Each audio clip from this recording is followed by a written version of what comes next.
Salut les otaks, salut les gamers, j'espère que vous allez bien. Aujourd'hui, on se retrouve pour une vidéo compte rendu d'achat. Et bah oui, ça fait tellement longtemps que j'en ai pas fait sur la chaîne, je suis content de pouvoir finalement partager avec vous les différents achats que j'ai pu mener. Alors, il n'y a pas de période, on va dire, particulière, on va dire que ça va être, allez, pour la période de juin, on va dire, juin, bon, même s'il y a des choses que j'ai eues en début d'année, mais que j'avais pas eu l'occasion de vous présenter en vidéo, ce sera l'occasion de vous présenter ça. Alors, j'ai beaucoup de retard, on va dire, par rapport aux sorties de jeux vidéo, donc il y en a beaucoup que j'ai pas encore pu acheter, parce que c'était pas forcément dans mes priorités, et puis même, j'avais pas forcément le temps de pouvoir les essayer, y jouer, etc., etc. Donc, aujourd'hui, on va faire une petite sélection. J'en ai d'autres dans la pile, mais on gardera ça, on va diluer ça un petit peu au fur et à mesure du temps. Donc, on commence tout de suite avec un produit que j'ai trouvé en solde parce que, mine de rien, ça faisait très longtemps que j'avais pas fait les soldes. Et là, il se trouve que j'ai pas forcément eu la main heureuse comme certains l'ont eu sur YouTube. J'ai un petit peu regardé, ça faisait très longtemps que j'avais pas regardé ça d'ailleurs. Mais c'est pas grave, je suis assez content parce que c'est une licence que j'aime particulièrement. Alors c'est plus dans le domaine du jouet puisque c'est G.I. Joe en fait. Voilà, G.I. Joe. Bon, alors G.I. Joe, là c'est un TPS dans l'environnement, enfin dans l'univers plutôt de G.I. Joe, hein, devrais-je dire. C'est pas un jeu foufou, hein, très honnêtement. C'est, je crois, en cel shading. J'ai eu l'occasion quand même de le tester celui-là. Oh, ça va pas casser trois pattes à un canard comme on dit, mais vu TPS avec les héros de G.I. Joe, hein, je sais pas si on peut jouer les personnages de Cobra, enfin je ne sais pas. Et en tout cas, moi je suis assez content parce que c'est une licence que j'aime, voilà, ça je vous l'ai déjà dit, je vous le répète, mais bon, si vous l'avez pas compris, voilà. Et comme j'ai pas mal de jouets G.I. Joe, alors pas forcément les vintage de l'époque que j'avais quand j'étais gamin, mais en tout cas, jeu assez sympa qu'on trouve, je pense, même hors période de solde pour pas trop cher, donc allez-y. Hein, ça se tente. Moi, je l'ai eu à moins de 20 €. Je crois que c'était une quinzaine d'euros, hein, je crois. C'était neuf. Hein. Et c'est G.I. Joe Opération Blackout. Voilà. Donc, ce sera tout pour les soldes. Voilà.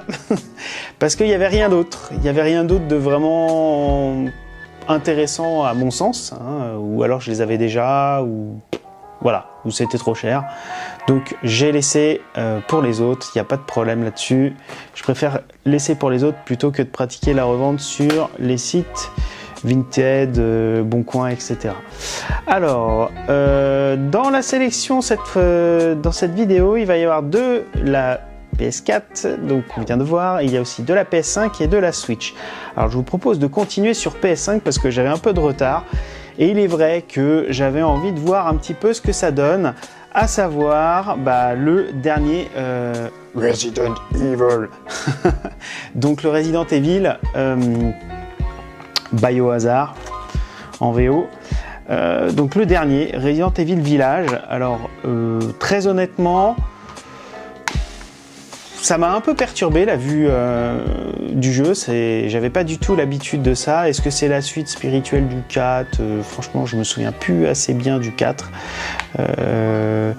J'ai bien aimé l'ambiance, je l'ai pas encore terminé.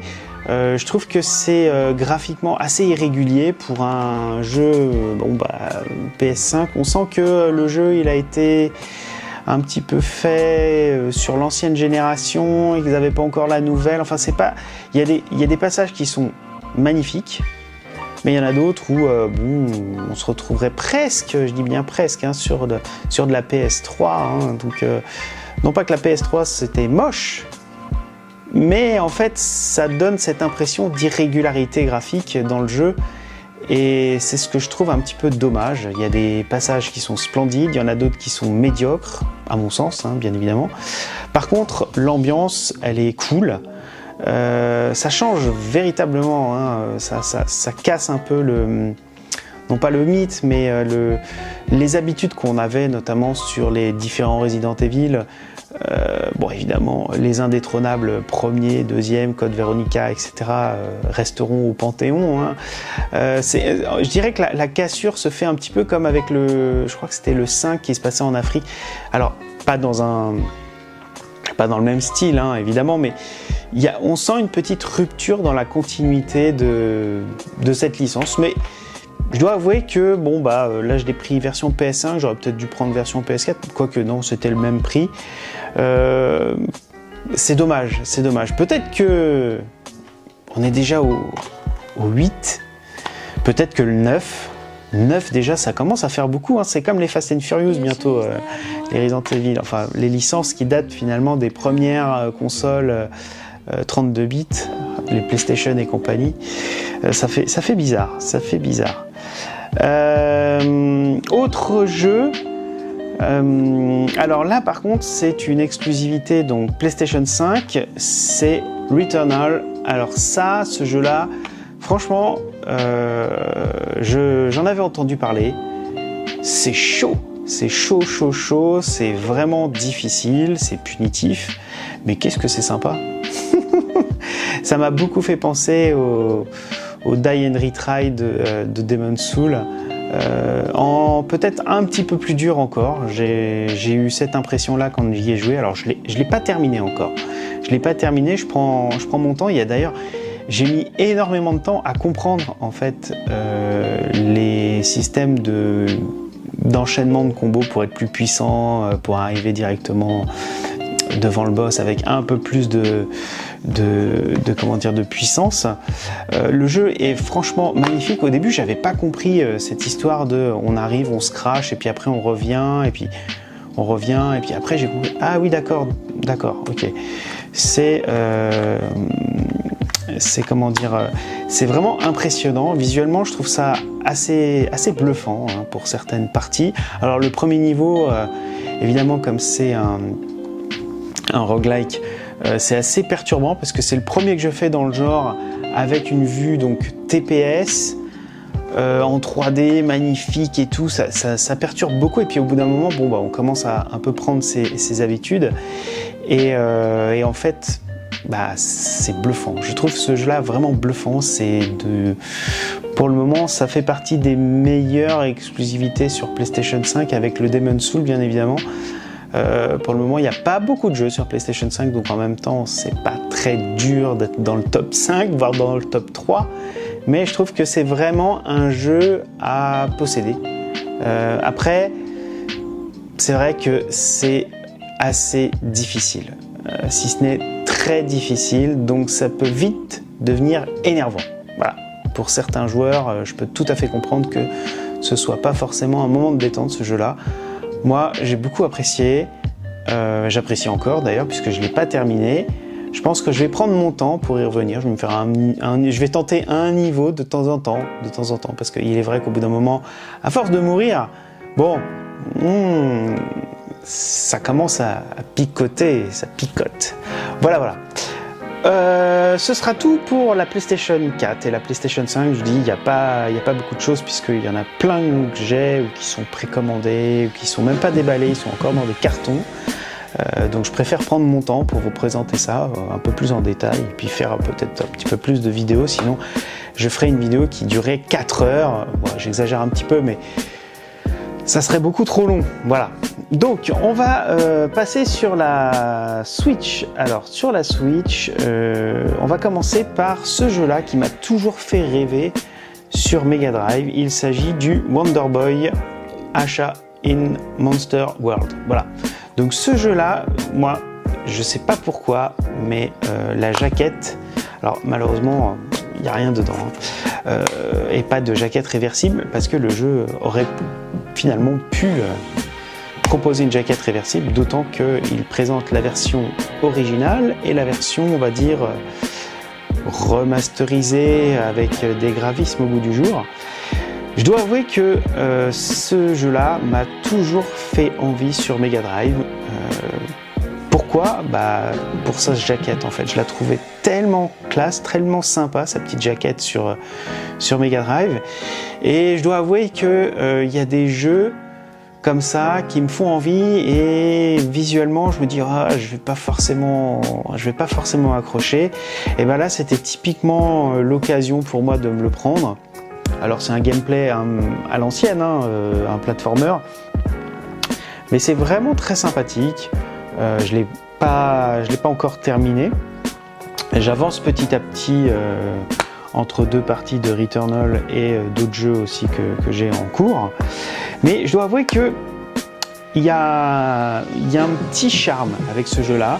C'est un peu comme les Shantae, tous ces jeux-là, ou les autres Wonder Boy qui avaient été faits, où vous savez, vous appuyez sur une touche, vous avez l'ancien graphisme, une autre touche, enfin vous rappuyez sur la même touche les graphismes, on va dire, 21e siècle. C'est assez sympa. D'ailleurs, il y a Alex Kidd comme ça qui est sorti il y a pas si longtemps que ça. J'hésite beaucoup à le prendre parce que Alex Kidd, pour le coup, j'avais pas forcément de très bons souvenirs sur la Master System. Faut dire, j'avais pas de Master System, mais j'y avais joué chez un ami il y a des dizaines d'années. J'avais pas plus accroché que ça. Voilà. Bon. Donc en tout cas, Wonder Boy, ça, j'ai beaucoup apprécié. Et c'est une valeur sûre. Alors, on va continuer avec un jeu que j'ai acheté, que je n'ai pas encore déballé. Donc je ne vais pas pouvoir vous en parler énormément. Il s'agit de Bravely Default 2. Alors j'avais beaucoup aimé le premier sur la console portable de Nintendo. Là, j'en attends plus, évidemment, puisqu'on est sur Switch. J'aime beaucoup l'univers. Bon, c'est du Square Enix, du RPG, moi j'aime bien, et j'aime d'autant plus que c'est sur une console portable, donc moi je trouve que c'est vraiment adapté pour les... Alors, vous allez me dire, portable, cette année c'est un peu compliqué, pas de transport en commun, etc. etc. Enfin moi j'ai pas eu l'occasion notamment de prendre les transports en commun, et franchement je vais pas m'en plaindre, mais j'y joue peut-être plus en version mobile parce que je trouve que c'est super adapté et ça fait passer le temps. Mais Bravely Default, moi j'avais beaucoup aimé le premier, j'espère que le second sera à la hauteur. Je sais pas si c'est la suite directe, d'ailleurs dites-moi dans les commentaires si c'est la suite directe, auquel cas il va falloir que je me remémore un petit peu l'histoire du premier. Mais je m'attends à quelque chose de sympa, un petit peu peut-être rustique sur les parties de combat notamment. Mais bon, on va voir ça. Je vous dirai peut-être dans une prochaine vidéo comment j'ai trouvé le jeu, parce que c'est parfois irrégulier chez Square Enix, il est vrai. Il y a des jeux qui étaient très bien, et puis il y en a d'autres où sont des purges, quoi, vraiment. Autre titre bien sympathique aussi, alors je vais commencer par celui-là ou par celui-là? Je vais commencer par celui-là. Alors, c'était une des grosses sorties de Nintendo en début d'année, je crois. C'est bien évidemment le Super Mario 3D World, mais c'est surtout pour la partie Bowser Fury que je l'ai acheté, parce que le 3D World, je l'avais fait à l'époque sur la Wii U. Qu'est-ce que j'ai pensé de ce jeu-là? Honnêtement, je suis très partagé. C'est vraiment mi-figue, mi-raisin, on va dire. Ceux qui n'ont pas fait le Mario 3D World, franchement, allez-y, foncez, c'est excellent. Vous pouvez jouer à plusieurs, c'est super fun. Le jeu, je crois, fait partie vraiment de mes Mario préférés. Mario en 3D préféré. Je le trouve vraiment excellent. Alors évidemment, il y a eu le Odyssey avant, etc., qui était un petit peu plus impressionnant, on va dire, en matière de... visuellement, et encore, faut le dire vite. Mais donc, le 3D World, il est cool.